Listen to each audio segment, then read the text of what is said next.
This is the Action Movie Guys podcast, bringing you action movie reviews from across the decades, plus box office numbers and insight like never before. And now, your hosts of the Action Movie Guys podcast, Alex and Nate. Welcome, everyone, to a new episode. I'm your host, Alex Figueroa, and my co-host is Nate from Netflix Reviews. Welcome to episode 33, John Wick 3 from 2019. Now, this is the final movie of the franchise of John Wick. And, of course, you guys know that on this Monday, at 9 p.m. Eastern, we were going to be doing the John Wick ranking of the franchise. So, Nate, are you ready? That should take us a whole 10 minutes, maybe. There's only 3 of them. It ain't going to take very long. I'm ready. This was my first time watching this at home. First time watching it on 4K. Saw it multiple times at the theater. 2. I want to say 2. It's possible it was 3, but I think it was 2. So I've seen it a couple times. I was looking forward to it, though, for this review. I love doing these. I love doing these scoring.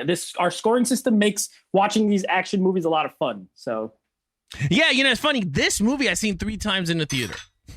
Okay. I've seen it 3 times. One of them was in the Adobe X something where the seats rumble and it's like mad bassy. I don't know if you've seen the movie like we that. have Adobe Cinema here. We have a couple. Yeah, so I guess that's what it is. Like, has like 20,000 speakers in your ear. Yes. That is the best way to watch a John Wick movie. Let me tell you. That's why I had to see it 3 times in that exact theater. But anyway, for those of you guys that are watching the YouTube, on the replay on YouTube, please hit the like button. If you enjoy this video, please hit those notification bells so every time we are live Mondays and Wednesdays at 9 p.m. Eastern.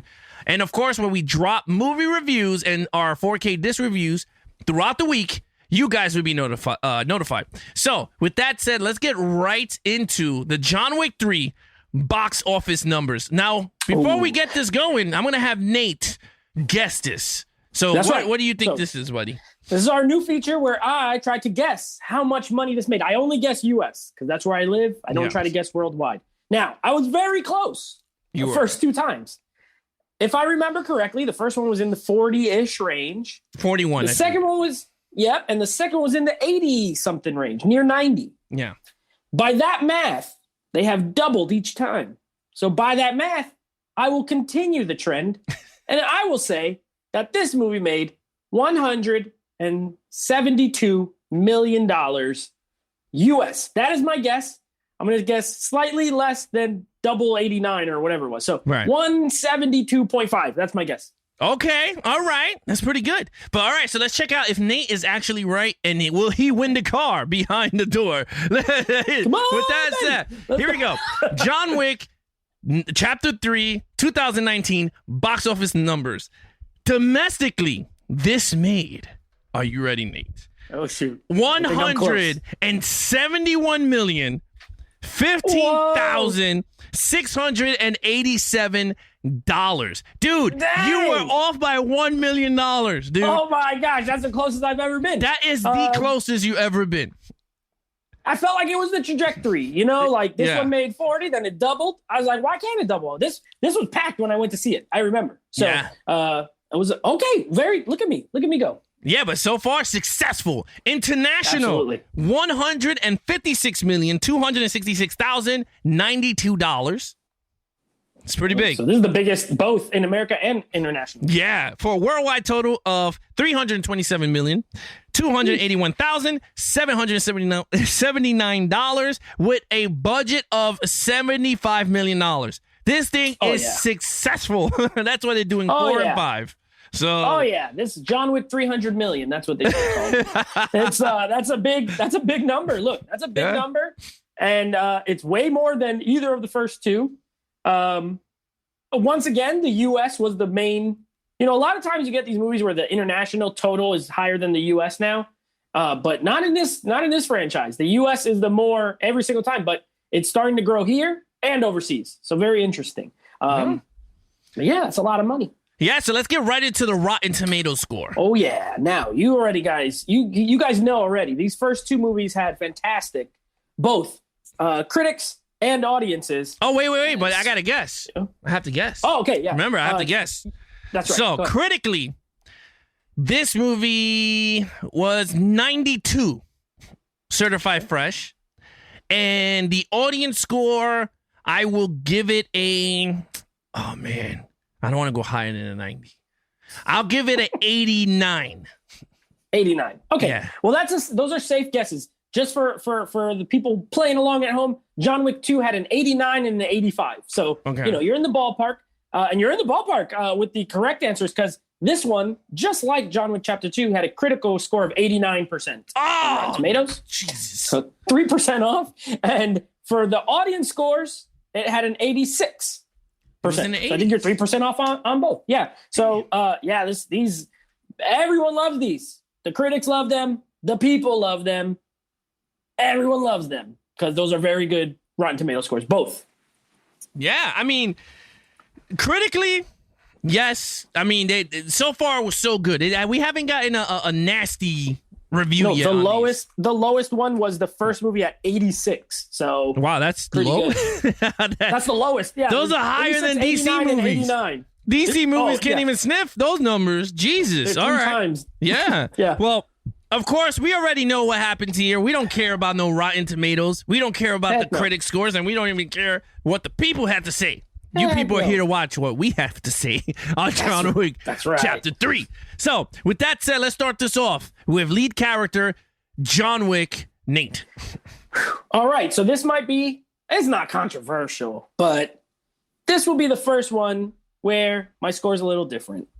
I gave him a 5 in the first movie. I gave him a 5 in the second movie. This will be the first time I will not give him a 5.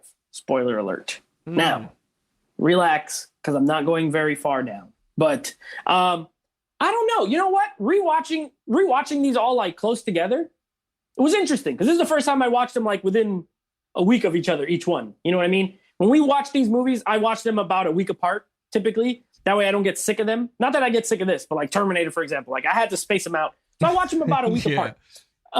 So it was interesting to see his progression. In this movie, I felt like there was a slight lack of progression, in my opinion, of the character, just of John Wick. First of all he's just on the run the whole movie, right? This is a movie where John Wick is on the run because of what happened at the end of the second film. Everyone's out to kill him.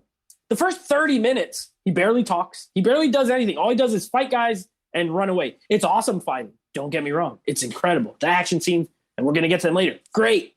But as a character, we're scoring the character. This one, he has the least moments of true character, in my opinion. You do have the scene in the desert with the leader of the high table, with the finger. I like that. That was good. But it's one scene as opposed to the other ones I felt like had multiple moments for him to really kind of develop the character. And he doesn't get pissed off until the very end. And I love it because the exact line is Lawrence Fishburne asks him if he's pissed off. And he's like, yeah. And I was like, all right. So that made it to, I'm going to give him, this is close, a 4.5. I think he's just a little, in this movie, he's a little less, he does a little less character-wise. And this one focuses on like a lot of people. Like Halle Berry's character has like a role, and then you have they introduce a lot of people in this movie. Yeah. And he almost gets sidelined at moments where that didn't really happen in the first two movies. So a 4.5. This is my least favorite interpretation of him. I don't know. I thought they gave a lot more background to him because you got more with him and Sophia's character, which is Halle Berry. So you knew he had a bloat off marker for her, and we really don't know why. But I still don't know what he did. Yeah, and that's the mystery of the damn thing. It's like, what the hell? Like, first of all, this dude got the blood oath marker, and I was like, oh crap. I was like, so I guess someone owes him a debt. So he used it. So I said, okay, that's cool. So that's like that background there. And I don't know. I just felt like they tapped into him a little bit more because we got to see more of him and Angelica Hudson's character because he was with them a lot and she called him Jonathan. And yeah. We also found out his real Russian name, whatever his Russian name is, Giardino or something crazy like that. Yeah, Giovanni. Giardino Giardando. Yeah, so you had that. So I felt like you got more of the background of John Wick because you got to see where he came from. So now he was put together by the Russians, and then you got the Sophia character. So I don't know, to me, and then you got the High Table, but that's totally different. But you could see that he is a big dude, and because even the High Table guy was just like, they knew John Wick. Like, he was just like, right. We ain't gonna kill you. All you got to do is just cut your damn ring finger off. And I was like, you got to be kidding me. All he has to do is that, like, right. you taking off the damn dude's fingers. I was like, that's stupid. But I was like, whatever. I gave him a 5. I like the progression on the John Wick. I like that he starts off hurt. It's not like he was all right. Him and the dog. I mean, it take point right him running. So I was like, that's awesome. But let's get right into main villain. Yes, that's you. Oh yeah, so main villain. So to me, everybody's the main villain because this one there's a $14 million hit on the guy, and everyone is out to get him. But we do have to pick one person, and we decided to pick the guy. What's his name? Marco Del Calzo de Cascos. Yeah, that guy. So with him, I will say is I enjoyed him. He was a very good villain. He was a very ninja. I love that he's eating sushi.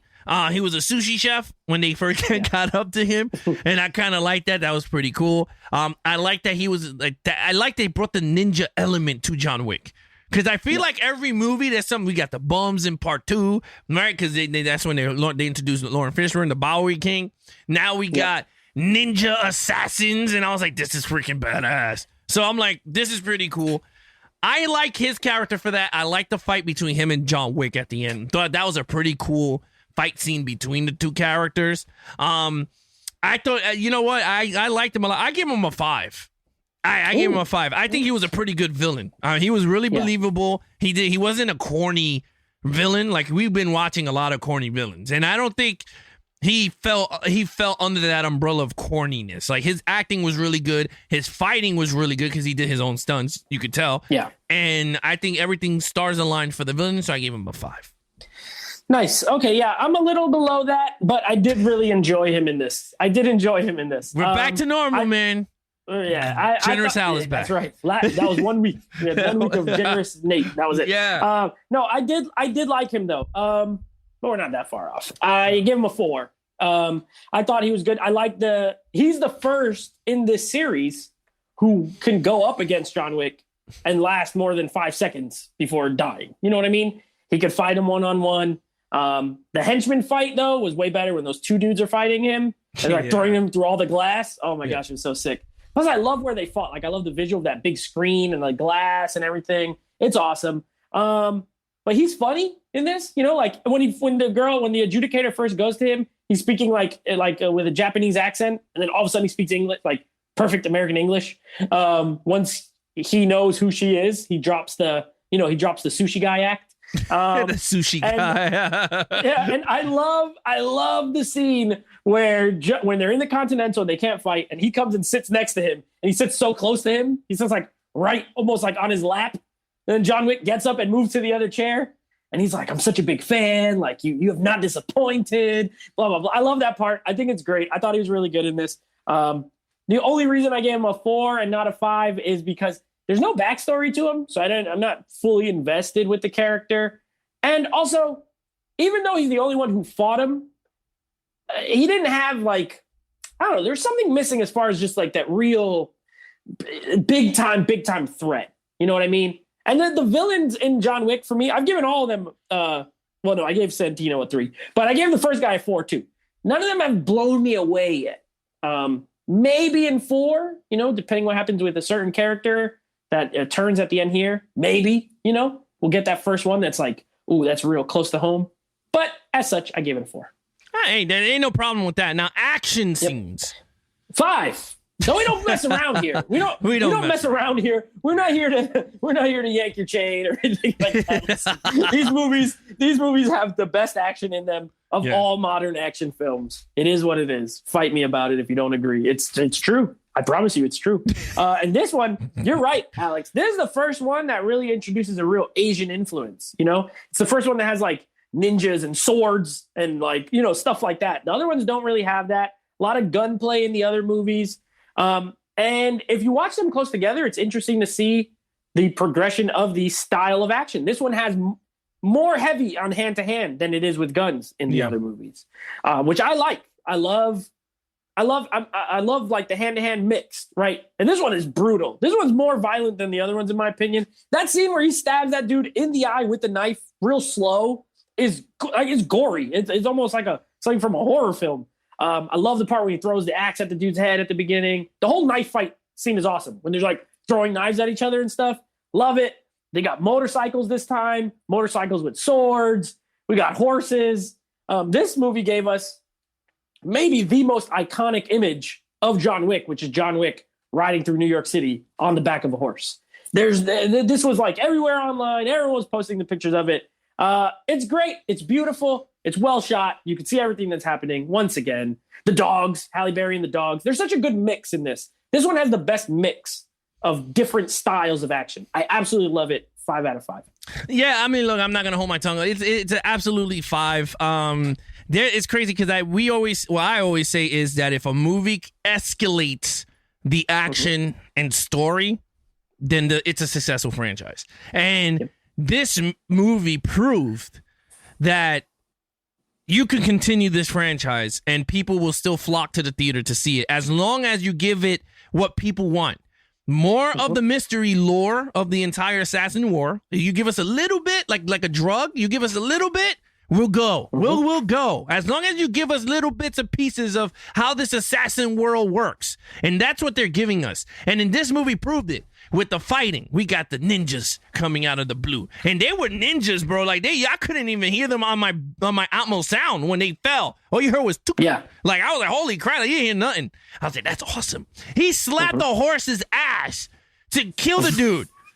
I mean, CGI to this. I mean, of course, it's CGI, but you know what? Who cares? They had looked good enough. I mean, it looked good enough. It looked great. Yeah. I mean, that's, again, you said it.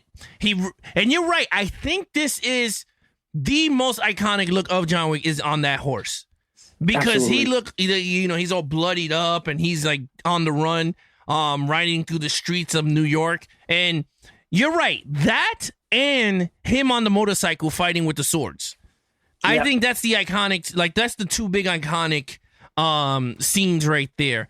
And for me, the action elevates. Like you said, went from gun fu to like just now straight no bar to kung fu now. Yeah. Like he just went straight fighting Asian people. Now we got the Indian. Like I didn't even know the high table. He fights the basketball player Boban Marjanovic at the beginning. That big 7 foot.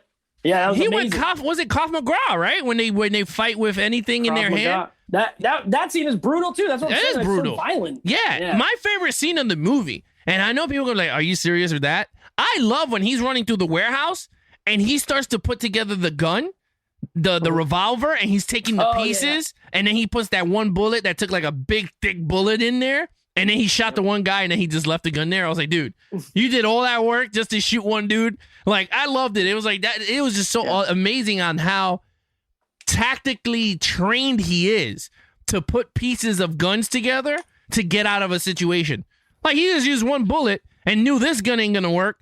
Let me just take that piece of a gun, put them together, and make the John Wickness gun an exotic gun. And I was like, that is crazy. I was like, that is awesome. I gave it a 5. Let's get right into storyline. Now, the storyline, I enjoyed the storyline. I think this storyline was way better than 2. We talked about it. 2 had a good storyline. I didn't give it a 5. I don't think I gave it a 5. But no, I didn't. I didn't either. I think we both gave it a 4. A 4? Yeah. I wasn't too crazy with that storyline. This storyline, I enjoyed a lot because it was a simple premise. You got $14 million to kill this guy. It ain't nothing crazier than that. Like, there's nothing big. You got some side plots here. You got the high table crap. But the biggest storyline to this is the turn of Winston. John Wick took a bullet for this guy to save the Continental. And at the end, the father of fathers, he thinks that it's a father of his, because we all thought that was his father. He treated him like a son. He goes, Jonathan, don't do that. And he did it anyway, like a father. I'll give you an hour to start running. And then after the hour, I'm going to do the phone call. Just like a father. He was like a father figure to John Wick. To stab him in the back, to get the whole theater, because my whole theater was so shocked. I was stunned. My jaw dropped. I was like, this motherfucker shot this dude off the... Like, this dude did everything humanly possible to save this man's Continental, to backstab him. I said, this is why I enjoy watching action movies. Because this is the shock factor that I love. Like, now he knows the hell that's going to come. I mean, I hope the movie do not start with this guy. I want to see John Wick on the table, like being operated on, and like months later or a year later, training back, his training. Because that would be awesome to see how John Wick trains. Like, so he could get back his accuracy and all that shit. I'm cool with that in John Wick 4. But the hell that this guy's going to bring with the Bowery King, it's going to be one of the most brutal movies. I'm going to say it right now. It's going to be a brutal ass movie. And I gave this storyline a 5 because that twist was so huge. That shootout in the Continental with the shotguns that they had to go armor piercing was so awesome. Yeah, that was awesome. I gave it a 5, dude. Okay, very good. So I am, I agree with all your points. I think that turn at the end was awesome. Classic wrestling term, a heel turn. Yeah. You got this guy you think is a good guy, and then he's Hulk Hogan going to the NWO, and then you hate his guts. You know what I mean? Like, pretty good turn. I didn't see it coming. You don't see it coming, really.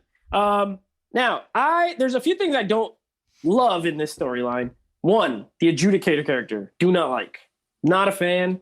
Do not like her whole plot. I get why she's there, but do not like it. I do like the Winston turn. It's awesome. You're right. This one is, again, it's just a bunch of people trying to kill him. It's a contract. There's a hit on him. He's trying to escape. I wish it's a little muddled as far as I wish they gave a little more explanation of who these people were to him. I like the vagueness, but at the same time, we're 3 movies in. It's like you got to keep waiting to find everything out every time. So I guess in a way it's smart because they keep making you come back for the next movie. But while you're watching it, you're like, I have a few questions here and there. Either way, I think I gave the first one a 5 and I gave the second one a 4. And I still think the first one has the best total overall storyline. I gave this one a 4.5, just under, but better than 2. And I also don't like the very, very end. He should be dead. Let's be real. This man fell off a building. No, and I get it. Know that. It's hyper realistic, but come on. He fell a long way and he lived. So I was like, maybe they could have changed that. You know what I mean? Like how he gets down there could have been a little different. Maybe he bounces off a few things and then hits the concrete. But he fell a ton of feet, falls off the tarp thing, then hits a railing like a fire escape. That could have killed him. Then he hits the concrete. It's like, come on, man, he should be dead. Anyway, 4.5. I really enjoyed it. It's awesome. All right, overall. So this one is, it's an awesome movie. I think it's easily the second best. I know we're not doing our rankings yet, but it's like second best, but also very close to the original. I like John Wick. I think he's 1% less interesting. I think the story's less interesting. I think the overall is a little, so I also gave it a 4.5. I got a lot of 4.5s here. And I know it's close, and I could just give it a 5, but in my brain, I'm like, I don't want to give it all the same scores as 1 because I think 1 is better. I think it's superior to me. So I had to give this just under, but this is better than 2 by a few points. So I gave it a 4.5. Look, you've expanded the universe at this point. We have new things we didn't know existed. Adjudicators. You meet the guy who's like the head of the high table or whatever, the mysterious desert man. You got Angelica Houston, who's like the queen of some weird Russian sect of assassins or whatever. You know, they're not the high table, but they like are cousins of the high table or whatever. You get Halle Berry, who I thought was awesome in this. I remember when I watched this and reviewed it on my podcast, one of my podmates didn't like her in this. I'm like, you're tripping. She's awesome in this. She does great action. Her acting's good. I love Halle Berry in this. Plus, she's gorgeous. But yeah, they introduced this series is great. Okay, it's great. They keep introducing new things, but they don't go overboard. You know what I mean? They don't go overboard. It never gets too ridiculous while still being pretty ridiculous, if that makes any sense. You know what I mean? Like, this is over the top, but it's not cheesy over the top, right? It's unrealistic, but it's not like outer space unrealistic, if that makes sense. So I love it. I love this franchise. 4.5. Yeah, it's crazy because I love 1. And just because what I'm about to give this score doesn't mean that this is going to topple 1. I always said 1 has the best storyline because I always love origin story movies. And that was an origin story movie. It's straight drama and action. But revenge. This one, and revenge. This one, I'm giving this a 5, a perfect. Okay. And the reason why I'm giving this a 5 is because you don't see that many third sequel this good. Because this could easily slot into 2. You could go John Wick 1 into John Wick 3 in any franchise. Like this is like a sequel worthy movie. But this is your third freaking movie that outdid the sequel. Not many franchise could do that, where the third movie demolishes the sequel, not the original, because the original everyone's going to say is the best one out of everything. So you never get that. And this movie totally blows 2. I mean, I know a lot of people enjoyed 2, but you cannot tell me that 3 stinks over 2. 2 had no good villain. The villain didn't even fight back. He just stood there eating a steak, antagonizing him until he shot him in the head in front of everybody. So, he didn't do shit. This one, the villains, everyone fought each other. This guy had to go through ninjas. He had to go through the ninja master, the sushi chef. He had to fight his ass. He had to fight walk across a desert. He had to walk across the desert until he passed out, and he had to cut his finger off. He had to fight a SWAT team with bulletproof vests and figure out how the hell he had to kill them. So for me, I'm like, there was obstacle course. The storyline continued like a comic book. You just kept flipping the page and enjoying it. You had a great plot twist to the point that his boy, the one that the clerk, Mr. Ridley, what's his name? Derek Ridley, the one, Mr. Wick. The concierge? The concierge guy. Yeah. To the point that his face was shocked when he started shooting him, going, oh, this dude's going to come back if he's alive.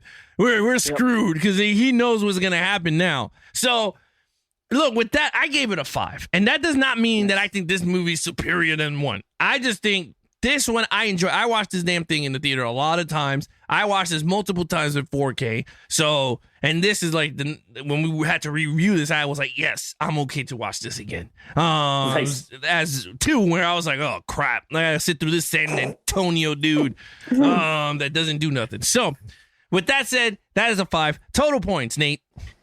22.5 for me. It's it's great. It's a great movie. A great third movie. You're absolutely right. A third movie that is better than the second movie. You're absolutely right. And a great continuation of the franchise, and a point where I'm still very interested in what happens in the fourth movie. Sometimes there are franchises like this where the only one, when you were talking, the only one I could think of where 3 I thought was way better than 2 was like Mission Impossible. I think Mission Impossible 3 is way better than 2. And other than that, it's like John Wick. There's not a lot where 3 is better than 2, and then they keep getting better. These, I feel like they could be on that path where like 4 could be even more awesome, and 5 could be a great capper. I hope they stop at 5. I personally don't want them to make like 30 of them, but I love it. Yeah, so it's a 22.5. Yeah, look, I gave it a perfect 25 out of 25. I think this is a worthy sequel to a franchise. And you said it's not many. I mean, there's not many franchises out there that the third is better than 2. There's none. Yeah. Like, I can't. I'm thinking right now on top of my head, and I'm trying to scan. Die Hard 3, yeah. It's better than Die Hard 2. Yeah, it is. Okay, so you can say, Die Hard. I don't know if Lethal Weapon 3 is better than Lethal Weapon 2. I like Mission Impossible 3 a lot better than Mission Impossible 2. I wait, that's the one they introduced Rene Russo, I believe, Lethal Weapon 3. That's the one with the armor-piercing bullets. That was okay. And Joe Pesci was in... Well, he was in 2 also. Oh, he was in 2, that's right. Yeah. You know what? No, 2 was really good, too. But anyway, there's not many of them. It's rare where 3 is like way better than 2. Yeah, so you're right. It's going to escalate. And I don't care how much movies they could go into. They could keep going to my man goes great. I'm all right with it. But with that said, look, that's a 25 for me. Nate got a 22.5. There you go, Nate. You know what to do. All right, so that is the last of the John Wick movies. So guess what? We will be doing our rankings live this coming Monday on Levels of Geeks here on YouTube. And we are going to give our 3-movie ranking. I'm pretty sure you guys already know how it's going to go, but that's okay. We're still going to do it. And then we'll be moving on to our next franchise. And this is one that I haven't watched a couple of these movies in a long time. We're going to be doing Sylvester Stallone in the Rambo franchise.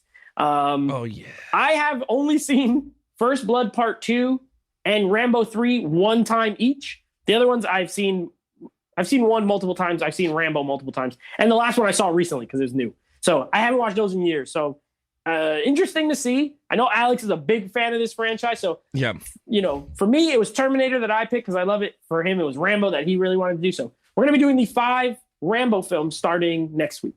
Yeah, I'm very looking forward to those. Definitely because, again, I haven't seen those in the new packaging. I've seen the original packaging, so I'm going to start watching them from the Steelbook. Oh, yeah. I haven't watched it in 4K at all. So yeah, then you're going to enjoy it. It's going to be really cool. Yeah. But again, guys, if you want to follow us on all our social media platforms, follow Nate over on Instagram at NateFlixReviews. Check out him and his friends' podcast called NateFlix Movie Reviews over at Apple Podcasts, Spotify, Google Play, anywhere you listen to your podcasts on. And, of course, anything Levels of Geeks, check us out on Twitter, Twitch, Instagram, YouTube, Levels of Geeks across the board. And of course, check out our website, levelsofgeeks.com, where we have merch. And we got merch, game casts, all our podcast episodes, videos, and audio versions. And of course, our movie reviews, articles that we put up, also written, not video. But again, that's it. I'm your host, Alex Figueroa, and that is Nate from Netflix Reviews. I hope you enjoy episode 33.